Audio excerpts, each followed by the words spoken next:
ഇന്ന് ചെങ്ങന്നൂരിലെ ഒരമ്പലത്തിലേക്കാണ് പോകുന്നത്. മറ്റു ക്ഷേത്രങ്ങളിൽ നിന്നും വ്യത്യാസമായി ദേവിയുടെ തൃപ്പൂത്ത് എന്ന അപൂർവമായ ആചാരം നടക്കുന്നത് ഈ അമ്പലത്തിലാണ്. അല്ലെങ്കിലും കുടുംബത്തോടൊപ്പം അമ്പലത്തിൽ പോകുന്ന അനുഭവം ഒന്ന് വേറെ തന്നെയാണ്. ഞങ്ങൾ ഇന്ന് പോകുന്നത് ആലപ്പുഴ ജില്ലയിലെ പമ്പാ നദിക്കരയിൽ സ്ഥിതി ചെയ്യുന്ന ചെങ്ങന്നൂർ മഹാദേവ ക്ഷേത്രത്തിലേക്കാണ്.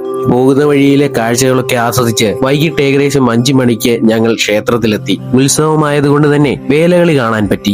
വേലകളി എന്താണെന്ന് പറയാം. മഹാഭാരത യുദ്ധത്തിന്റെ സ്മരണ പുതുക്കുന്ന ഒന്നായാണ് ഇത് കാണുന്നത്. പഞ്ചപാണ്ഡവരും കൗരവരും തമ്മിലുള്ള യുദ്ധത്തെ അനുസ്മരിപ്പിക്കുന്ന രീതിയിലുള്ള ചുവടുകളാണ് ഇതിൽ പ്രധാനം.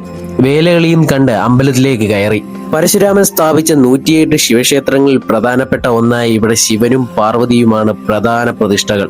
മറ്റു ശിവക്ഷേത്രങ്ങളിൽ വ്യത്യാസമായി ദേവിയുടെ തൃപ്പൂത്ത് എന്ന അപൂർവവും വിസ്മയിപ്പിക്കുന്ന ആചാരത്തിന് ഈ ക്ഷേത്രം ലോക പ്രശസ്തമാണ്. പെരുന്തച്ഛന്റെ കരവിരുതിൽ തീർത്ത ദാരുശിലകളും വാസ്തുവിദ്യയും ഈ ക്ഷേത്രത്തിന്റെ പ്രൗഢി നിലനിർത്തുന്നു. ധനു മകരമാസങ്ങളിൽ 28 ദിവസം നീണ്ടു നിൽക്കുന്ന വാർഷിക ഉത്സവവും ശിവരാത്രിയുമാണ് പ്രധാന ആഘോഷങ്ങൾ. മഹാദേവനെയും തൊഴുതു കഴിഞ്ഞ് കുഞ്ഞുങ്ങൾക്കുള്ള സാധനങ്ങളും വാങ്ങി കുറച്ച് ആഹാരവും കഴിച്ച് ഞങ്ങൾ ഇറങ്ങി. ചെങ്ങന്നൂർ വരുവാണെങ്കിൽ മഹാദേവനെ കാണാൻ മറക്കണ്ട. പുതിയൊരു വീഡിയോയുമായി പെട്ടെന്ന് വരാം.